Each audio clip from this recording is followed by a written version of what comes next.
तुझी चिंता त्याशी सर्व सगळं जीवाचा करीतो सांभाळ तुझं मोकळेले आशय नाही. याचा अर्थ आहे भगवंताच्या नामस्मरणामध्ये आपण लीन अशा प्रकारे. पण आपल्याला आई वडिलांनी खूप अशा प्रकारे उपकार केलेला आहे. एक माणूस होता,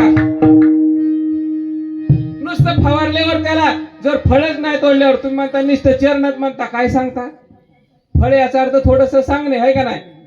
काय झालं, एक असणारा मनुष्य होता इकडे तिकडे लिमगाव मधून परांड्यात गेला. परांड्यावर त्यांनी विचारले काय अहो भाड्याने जागा मिळेल का? परांड्यावाल्याने सांगितलं तुम्हाला 50,000 डिपॉझिट, 5,000 रुपये महिना. ठीक आहे, 1 वर्ष झालं त्याला नोकरी लागली. त्यांनी काय देव माणूस आहे बाबा सुरेश भाऊ, त्यांनी आम्हाला जागा दिली.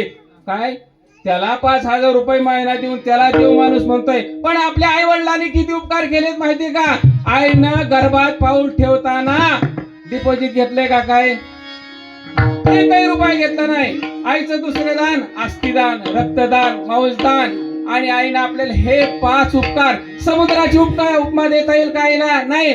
समुद्र मोठा आहे पण त्याचं खारट पाणी. सूर्याची देता येईल का? नाही. सूर्य दिवस उगवता बरा वाटतो, दुपारच्या वेळेला पायाची लाही होते. पण आईनं तो उपकार केलेला आहे. कारण का 7 महिन्यापर्यंत 4 सोनोग्राफ्या 7व्या महिन्याला कळतात. आईच्या गळ्याला तो फास लागला जातो आणि डावी अशा प्रकारे गर्भाची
त्यावेळेस डॉक्टर विचारतात कुणाला वाचवायचं?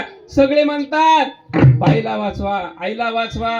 वडील सुद्धा म्हणतात मुलीला. आई काय सांगते? नाही नाही नाही, मी मेलं तरी चल बाळ अंतयाचा, मी मेलं तर पण माझं बाळ वाचायला हवं. अशा तुझ्यासाठी जीवन दारिले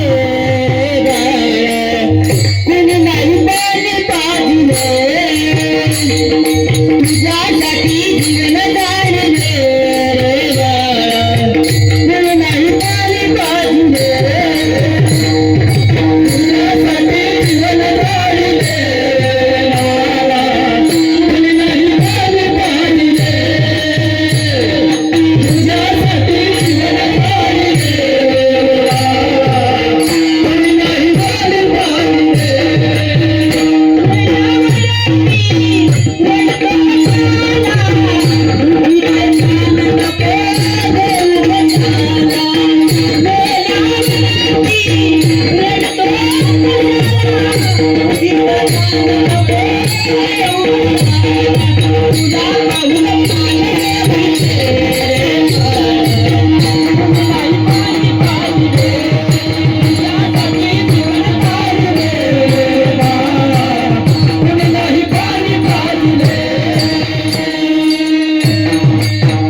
मी मेले तरी चालेल. अशा वेळेला मग अर्धा श्वास आई त्या बाळाला देत असते. आपण मग पुरुष वर्ग कृत्रिम श्वासवर आपल्याला राहावं लागेल.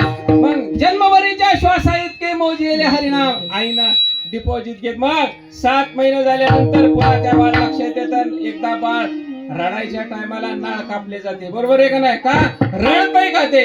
त्याच्या आईचं डिपॉझिट. त्याच्यानंतर असते आपण जर पावडर ही सगळं लावलं आणि सावडाच्या वेळेला काय राहतं? किती टन पावडर लावले राहील सावडाच्या वेळेला? काही राहणार नाही.